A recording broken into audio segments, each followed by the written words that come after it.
சிவகாசி தொகுதியில் போட்டியிட்ட ராஜேந்திர பாலாஜி தோல்வியை தழுவியுள்ளதை நாம் அண்மை செய்தியாக பார்த்துக் கொண்டிருக்கிறோம். ஏற்கனவே ராஜபாளையம் தொகுதியில் கடந்த முறை போட்டியிட்டு அவர் தோல்வியான நிலையில் இந்த முறை சிவகாசி தொகுதியில் அவர் போட்டியிட்டார். அங்கும் தனது வெற்றி வாய்ப்பை ராஜேந்திர பாலாஜி இழந்துள்ளதை நாம் அண்மை செய்தியாக பார்த்து கொண்டிருக்கின்றோம். சொந்த தொகுதியிலே அவர் அதிர்ச்சி தோல்வி அடைந்துள்ளதை நாம் தற்போதைய அண்மை செய்தியாக பார்த்து கொண்டிருக்கின்றோம். தன்னை எதிர்த்து போட்டியிட்ட தாவேகா வேட்பாளரிடம் இந்த வெற்றியை அவர் பறிகொடுத்துள்ளார். அந்த அண்மை செய்தியை நாம் பார்த்துக் கொண்டிருக்கின்றோம்.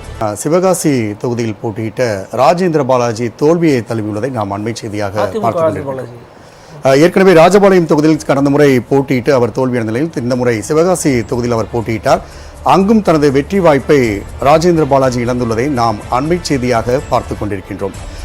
சொந்த தொகுதியிலே அவர் அதிர்ச்சி தோல்வி அடைந்துள்ளதை நாம் தற்போதைய அண்மை செய்தியாக பார்த்து கொண்டிருக்கின்றோம். தன்னை எதிர்த்து போட்டியிட்ட தாவேகா வேட்பாளரிடம் இந்த வெற்றியை அவர் பறிகொடுத்துள்ளார். அந்த அண்மை செய்தியை நாம் பார்த்துக் கொண்டிருக்கின்றோம். சிவகாசி தொகுதியில் போட்டியிட்ட ராஜேந்திர பாலாஜி தோல்வியை தழுவியுள்ளதை நாம் அண்மை செய்தியாக பார்த்துக் கொண்டிருக்கின்றோம். ஏற்கனவே ராஜபாளையம் தொகுதியில் கடந்த முறை போட்டியிட்டு அவர் தோல்வியான நிலையில் இந்த முறை சிவகாசி தொகுதியில் அவர் போட்டியிட்டார். அங்கும் தனது வெற்றி வாய்ப்பை ராஜேந்திர பாலாஜி இழந்துள்ளதை நாம் அண்மை செய்தியாக பார்த்து கொண்டிருக்கின்றோம்.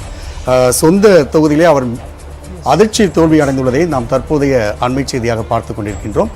தன்னை எதிர்த்து போட்டியிட்ட தாவேகா வேட்பாளரிடம் இந்த வெற்றியை அவர் பறிகொடுத்துள்ளார்.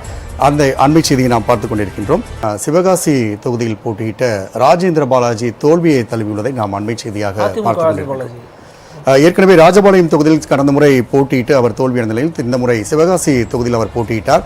அங்கும் தனது வெற்றி வாய்ப்பை ராஜேந்திர பாலாஜி இழந்துள்ளதை நாம் அண்மை செய்தியாக பார்த்து கொண்டிருக்கின்றோம். சொந்த தொகுதியிலே அவர் அதிர்ச்சி தோல்வி அடைந்துள்ளதை நாம் தற்போதைய அண்மை செய்தியாக பார்த்து கொண்டிருக்கின்றோம்.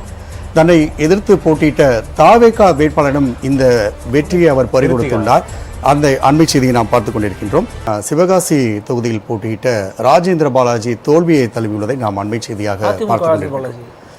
ஏற்கனவே ராஜபாளையம் தொகுதியில் கடந்த முறை போட்டியிட்டு அவர் தோல்வியான நிலையில் இந்த முறை சிவகாசி தொகுதியில் அவர் போட்டியிட்டார்.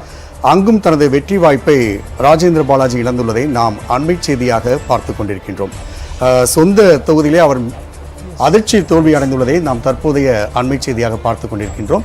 தன்னை எதிர்த்து போட்டியிட்ட தாவேகா வேட்பாளரிடம் இந்த வெற்றியை அவர் பறிகொடுத்துள்ளார். அந்த அண்மை செய்தியை நாம் பார்த்துக் கொண்டிருக்கின்றோம். சிவகாசி தொகுதியில் போட்டியிட்ட ராஜேந்திர பாலாஜி தோல்வியை தழுவியுள்ளதை நாம் அண்மை செய்தியாக பார்த்துக் கொண்டிருக்கின்றோம். ஏற்கனவே ராஜபாளையம் தொகுதியில் கடந்த முறை போட்டியிட்டு அவர் தோல்வியான நிலையில் இந்த முறை சிவகாசி தொகுதியில் அவர் போட்டியிட்டார். அங்கும் தனது வெற்றி வாய்ப்பை ராஜேந்திர பாலாஜி இழந்துள்ளதை நாம் அண்மை செய்தியாக பார்த்து கொண்டிருக்கின்றோம். சொந்த தொகுதியிலே அவர் அதிர்ச்சி தோல்வி அடைந்துள்ளதை நாம் தற்போதைய அண்மை செய்தியாக பார்த்து கொண்டிருக்கின்றோம். தன்னை எதிர்த்து போட்டியிட்ட தாவேகா வேட்பாளரிடம் இந்த வெற்றியை அவர் பறிகொடுத்துள்ளார். அந்த அண்மை செய்தியை நாம் பார்த்துக் கொண்டிருக்கின்றோம்.